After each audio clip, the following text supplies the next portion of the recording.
수많은 사람들의 이목이 집중되어 있던 그 산, 오병이어의 기적을 베푸신 그 산, 주님께서는 제자들과 사람들을 향하여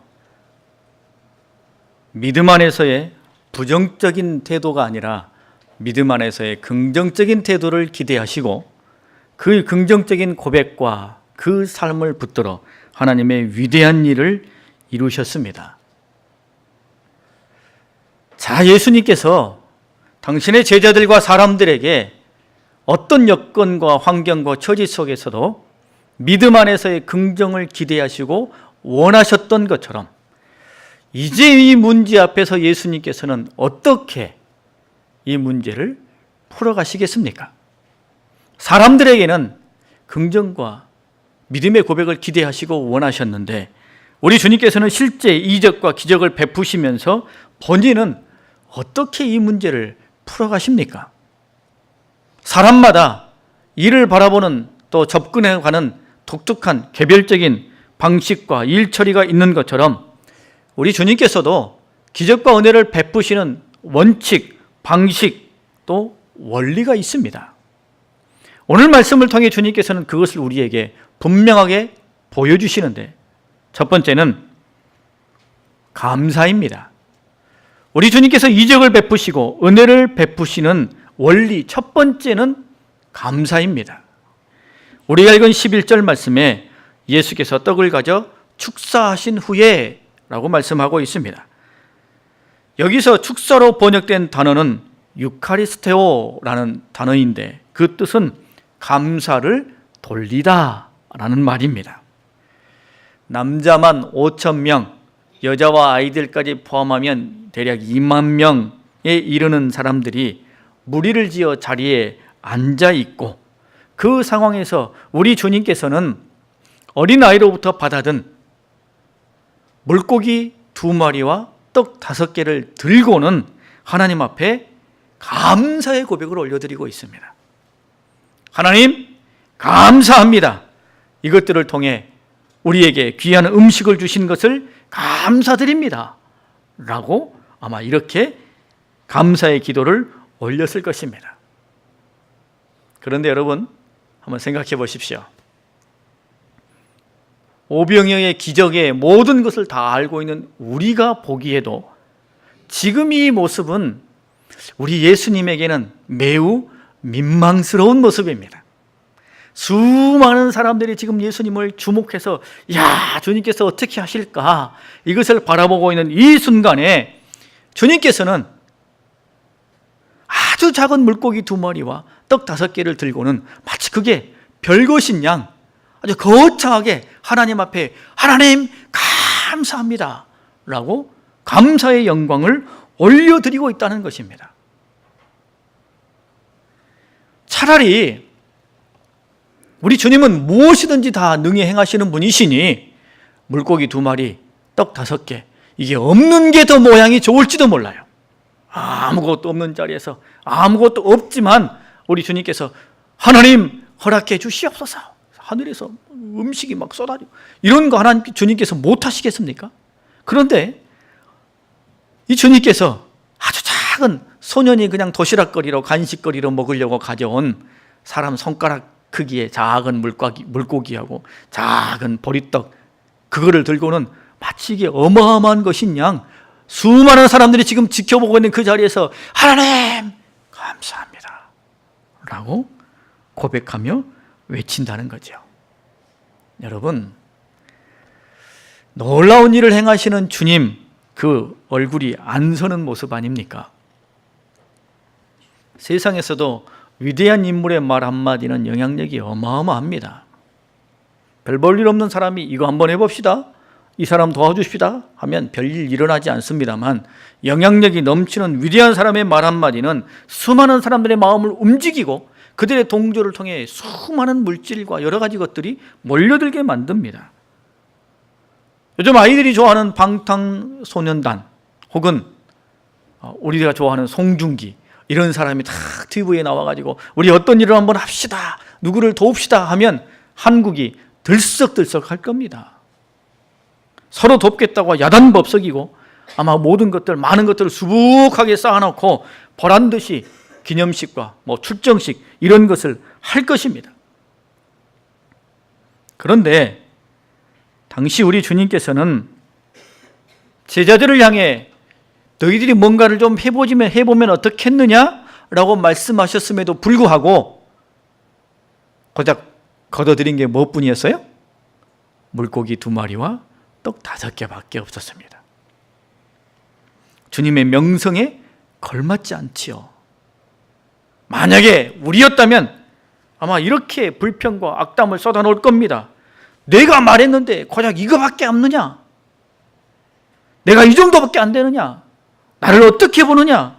이렇게 대접해도 되느냐? 이쯤에서 그만두자 라고 이렇게 말하겠죠. 그런데 우리 주님은 어떻게 하셨어요? 우리 주님께서는 그 작은 것을 붙들고는 마치 어마어마한 것, 매우 귀중한 것인 양 하나님 감사합니다 라고 감사의 고백을 드렸다는 것입니다. 여러분, 이게 주님의 방식이에요. 이게 주님의 원리입니다. 수많은 사람들을 먹여야 할 그 상황에 주님께서 제자들을 향하여, 오늘 우리들을 향하여 너희들이 할 것이 무엇이냐? 이 상황 속에서 믿음의 긍정의 고백, 이것을 원하고 바라셨던 것처럼 우리 주님께서도 놀라운 일을 행하시며 은혜를 베푸심에서 뭐로부터 시작하신다고요? 감사로부터 시작하십니다. 감사가 주님께서 행하시는 이적의 출발점이라는 거예요. 마태복음 26장 말씀에 보면 또 잔을 가지사 감사기도 하시고 그들에게 주시며 라고 말씀하시고요. 마가복음 22장에 또 떡을 가져 감사기도 하시고 떼어 그들에게 주시며 이르시되 라고 기록하고 있습니다. 이 2가지 말씀은 성찬을 제정하시면서 주님께서 자신의 죽으심을 앞두고 감사하시며 제자들과 함께 그 기쁜 뜻을 나누시는 장면입니다. 나사로를 잘 살리시는 장면도 있죠. 거기에서도 돌을 옮겨 놓으니 예수께서 눈을 들어 우러러 보시고 이르시되 아버지여 내 말을 들으신 것을 감사하나이다 라고 말씀하십니다. 여러분, 우리 주님께서 정말로 획기적이고 정말로 놀라운 어떤 기적을 행하실 때는 뭐로부터 시작하셨어요? 감사로부터 시작하셨습니다. 물론 다른 모든 이적과 기적의 순간에도 우리 주님의 마음속에는 하나님을 향한 감사가 분명히 담겨져 있었을 것입니다. 정황상 그럴 틈이 없으셨을 뿐이지 주님 마음속에는 언제나 주님의 기도를 들으시고 함께하사 권능을 이루어주시는 하나님에 대한 감사가 그 속에 담겨져 있으셨을 거예요. 우리 주님께서는 자신이 십자가를 지는 것까지도 하나님 앞에 감사했습니다. 요한복음 12장의 말씀에 보면 예수께서 대답하여 이르시되 인자가 영광을 얻을 때가 왔도다 라고 말씀하셔요. 영광을 얻을 때가 왔도다. 여기서의 영광이 뭘 의미합니까? 십자가에 달리시는 것을 말씀하셔요. 십자가에 죽으실 이 일에 대해서 영광이다 라고 말씀하셔요. 주님의 마음속에 원망과 불평은 없고 오히려 감사가 그 속에 담겨져 있고 이 감사의 마음을 놓치지 않은 거죠. 이 마음이 곧 나의 원대로 마옵시고 아버지의 원대로 되기를 원하나이다 라는 고백으로 이어지는 것이죠. 여러분, 우리 주님께서는 당신의 이적을 베푸심에 있어서 감사를 출발점으로 삼으셨습니다. 이것을 꼭 기억하실 수 있기를 바랍니다.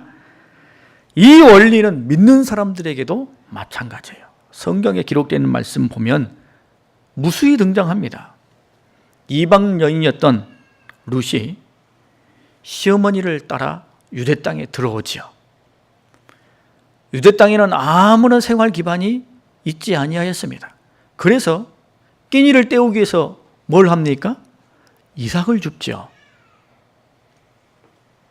이삭을 주어 하루하루 저녁에 끼니를 때워가는 그 삶의 현장 속에서 이 여인은 자신이 보아스라는 사람의 밭에서라도 이삭을 주울 수 있는 것에 대해서 뭐 했어요? 감사했습니다.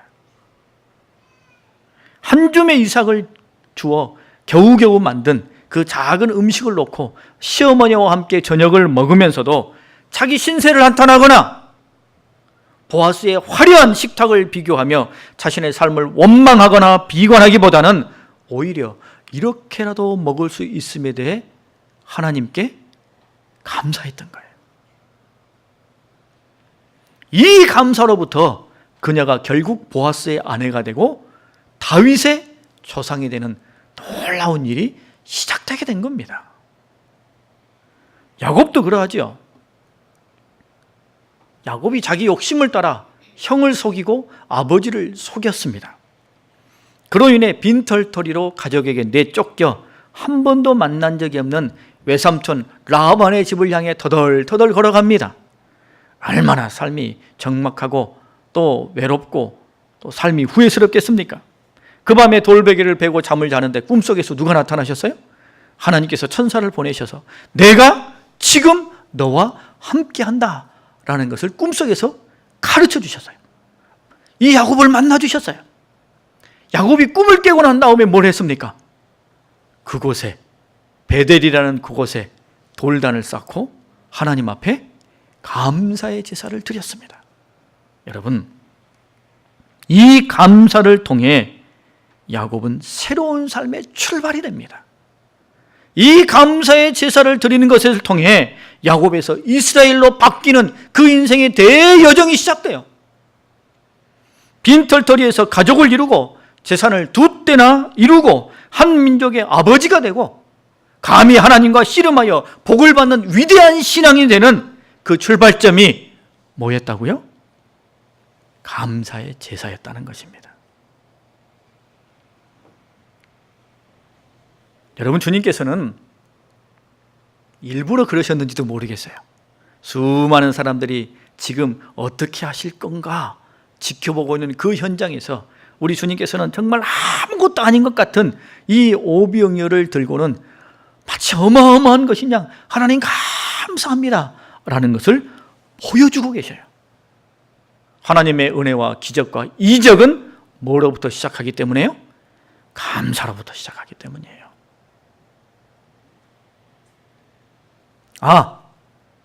원망과 불평으로부터 얻어지는 것도 있다고요? 맞습니다.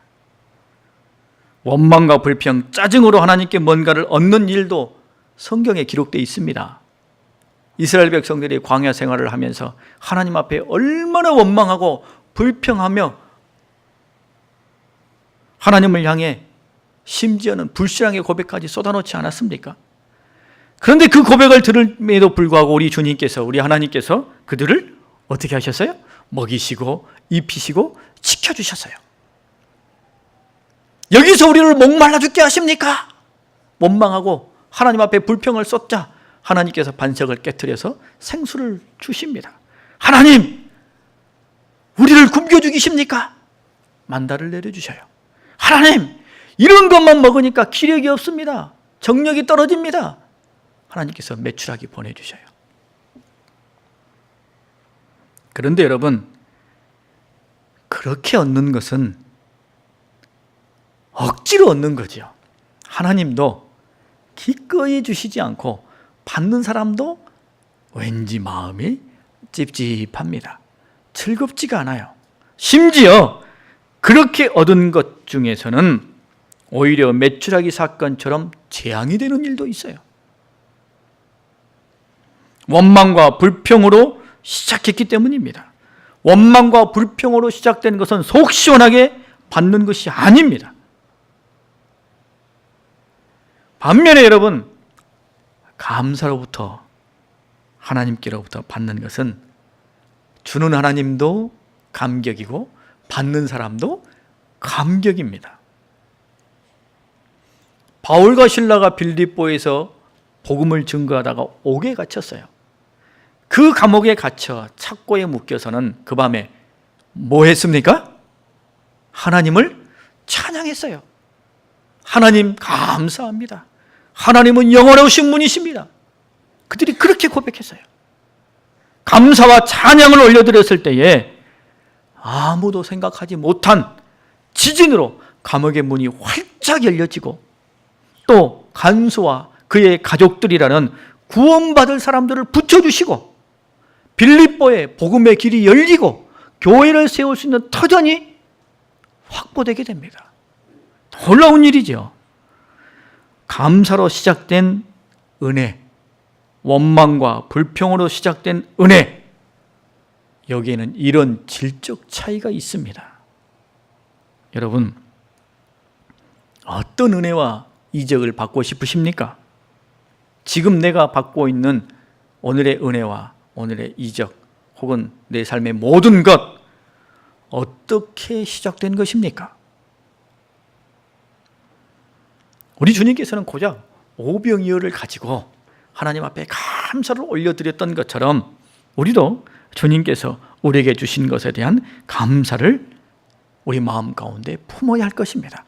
아무것도 아닌 것 같고 남들과 비교하면 너무나 작은 것 같고 고작 이것밖에 안 되는가라는 그런 생각이 우리 마음에 들어질 수 있겠습니다만, 그러나 우리에게 주신 모든 것, 하나님이 나에게 복으로 주신 것으로 알고 마치 주님께서 그것을 별것인 양 거창하게 하나님께 감사했던 것처럼 우리도 이것이 별것인 양 하나님 앞에 거창하게 감사로 올려드릴 수 있어야 하는 것입니다.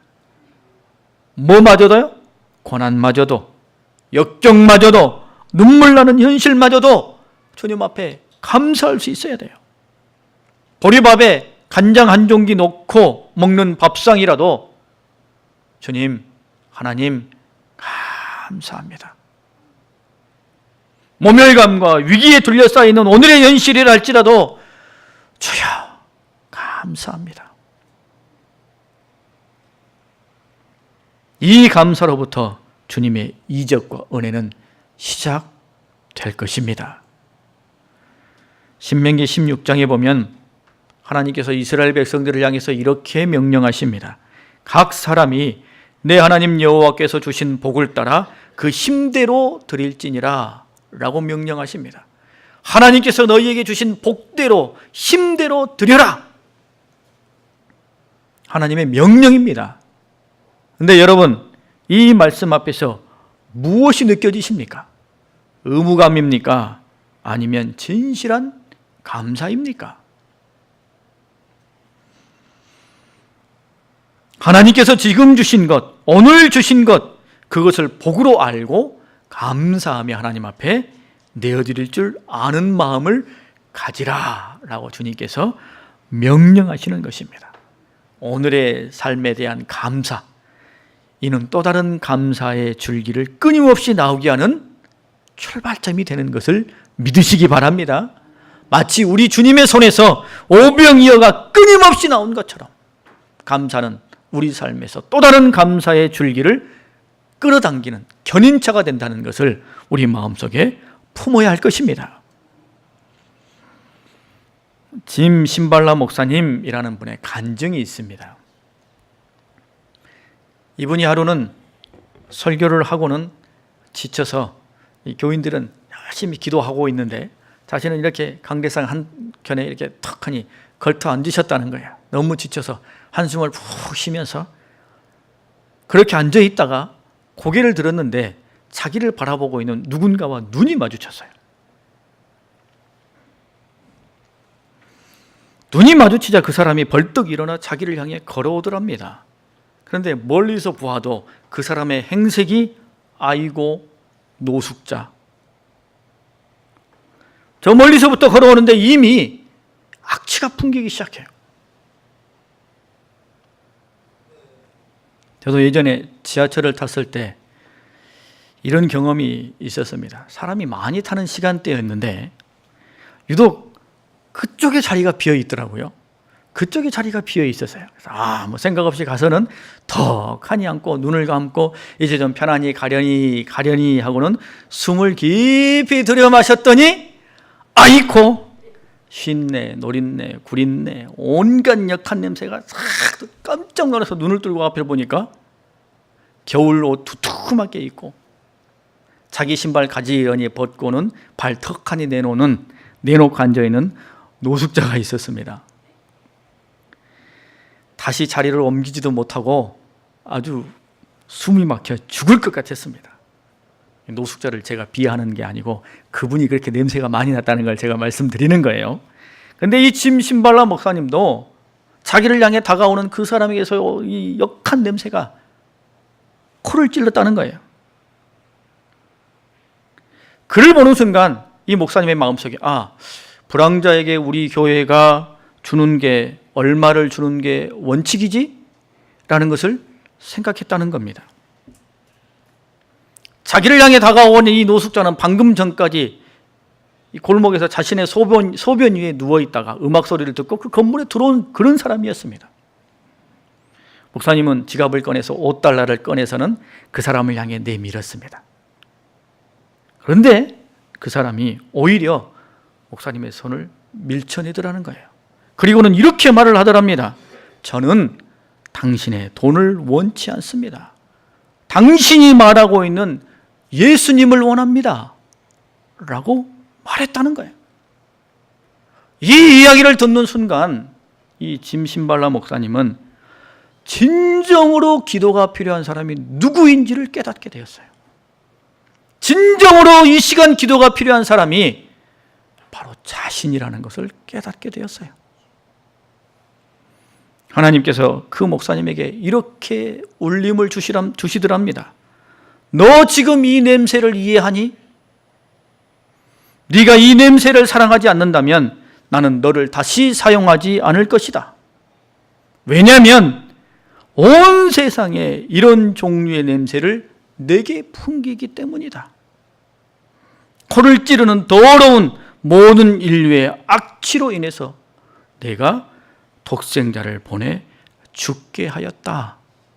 라는 감동을 주셨다는 거예요. 여러분, 오늘 교회에 나오시면서 머리 감으셨지요? 스킨 로션 바르셨지요? 또 향수까지 뿌리신 분도 있을지 모르겠습니다. 그러나 여러분, 우리는 전능하신 하나님 앞에 거룩하신 주님께 악취를 풍기는 존재예요. 우리에게서는 온갖 역겨운 냄새가 하나님 앞에 풍겨집니다. 만약 우리가 하나님을 향한 감사를 놓쳐버린다면, 하나님께서 이스라엘의 제사와 제물을 그토록 역겨워하시면서 내가 이 냄새를 견디지 못하겠노라 라고 말씀하셨던 그 말씀, 감사를 놓쳐버리고 하나님을 향한 믿음을 놓쳐버린 그 제사가 하나님 앞에 얼마나 역겨운 냄새였던 것처럼 우리도 우리 삶 속에서, 우리 심령 속에서 오늘의 삶의 아래가 다양하지만 오늘의 현실 속에서 그래도 하나님 감사합니다 라고 말하는 이 믿음의 고백을 놓쳐버린다면 우리는 노숙자보다 더 역한 냄새를 하나님 앞에 풍기는 그런 존재에 불과하다는 거예요. 오늘 내 삶의 현실 속에서 내게 주신 것을 기억하며 하나님을 향해 감격스러운 감사를 가지고 믿음과 신뢰를 담은 감사를 가지고 힘들지만 마음 기쁜 곳에 있는 것을 짜내듯이 하나님 앞에 감사를 올린다면 이것이 우리의 아름다운 삶이 된다는 것입니다. 여러분, 생각해 보십시오.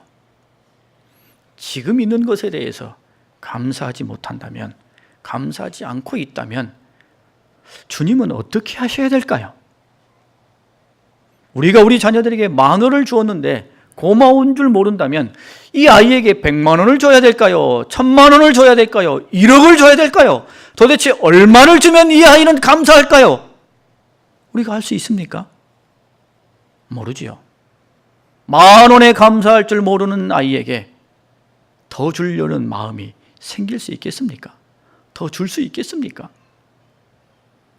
오늘 지금 상황에 대해서 하나님을 향한 감사를 품지 못하고 원망과 불평만 품고 있다면 어느 입맛에 맞춰서 베풀어야 할지 우리 주님께서 가늠하실 수 있겠습니까? 줄 수 있겠습니까? 여러분, 우리 삶의 모습은 다 다릅니다.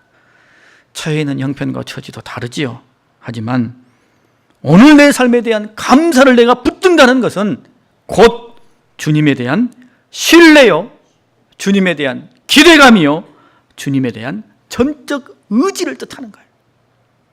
오늘 내 삶이 아무리 암담하고 암울하고 힘들다 할지라도 내가 기대했던 것에서 추락해버리고 그렇게 기도했음에도 불구하고 일이 되어지지 아니하고 여러 가지 앞날의 캄캄함이 있다 할지라도 오늘 내가 믿음을 지키며 주님 안에서 감사합니다. 눈물을 흘리면서라도 주님 감사합니다. 마음에 받아들여지지 않지만 주여 감사합니다 라고 고백하는 것이 나의 진정한 믿음이라는 거예요. 그게 주님을 향한 진정한 신뢰요, 소망이라는 거예요. 감사는 깊은 어둠 속에서 빛나는 나의 영혼인 것입니다.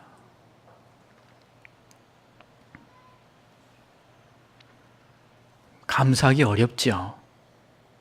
알고 있습니다. 우리 삶 속에서 기쁘고 즐거울 때마다 걱정스럽고 답답하고 암울하고 억울할 때가 더 많다는 거 저도 압니다. 저도 그렇게 살아갑니다. 그러나 우리 주님께서는 감사하기를 원하셔요. 감사를 기대하십니다. 그 감사가 이적과 은혜의 출발점이기 때문입니다. 여러분, 다시 살아나시려면 감사하십시오. 다시 일어나시려면 감사하십시오. 오늘 내 손에 쥔 게 두 렙돈에 불과하다 할지라도, 오늘 나와 함께하고 있는 사람들이 두 강도에 불과하다 할지라도, 오늘 내 눈앞에 홍해와 골리앗이 서 있다 할지라도 여러분 감사하십시오. 이를 악물고 두 주먹 불끈 쥐고 감사하십시오. 우리 주님께서 우리에게 이와 같이 명령하셨습니다. 범사에 감사하라. 범사에 감사하라. 우리 마음에 욱하니 북받쳐옵니다. 어떻게 모든 걸 감사합니까? 그러나 여러분, 우리는 압니다. 오늘 내 안에 되어지는 이 일이 진짜 나에게 득이 될지 실이 될지 우리는 모른다는 걸 알아요.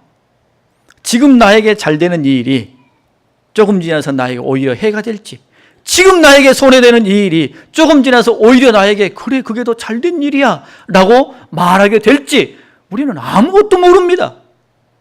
그러므로 주님께서 우리에게 범사에 감사하라 라는 말씀 앞에 우리는 엎드려 주여 감사합니다 라고 말할 수 있어야 하는 것입니다. 여러분, 헨리 나우엔이라는 위대한 신앙인은 이렇게 말했습니다. 마귀가 할 수 없는 세 가지의 감사가 있다라고 말했습니다.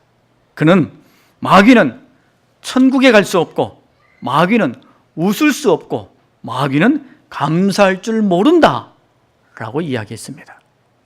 여러분, 여러분의 형편과 처지, 실패와 좌절, 그것마저도 하나님 앞에 감사하시기 바랍니다. 오늘 저녁 집에 돌아가셔서 잘 안 되겠지만 하나님, 취업 안 된 것 감사합니다. 잘 안 되겠지만 하나님, 그 계약 안 된 것 감사합니다. 잘 안 되겠지만 하나님, 여기까지 떨어진 것 감사합니다 라고 고백해 보십시오. 적어 보십시오. 우리 입술에 원망과 불평을 바꾸셔서 감사를 고백하십시오. 우리 주님께서 우리를 향해 긍정, 이 상황 속에서도 믿음으로 주님을 바라보기를 원하셨던 것처럼 우리 주님께서는 그와 같은 것을 붙들어 하나님의 위대한 일을 행하시는 것을 믿으시기 바랍니다.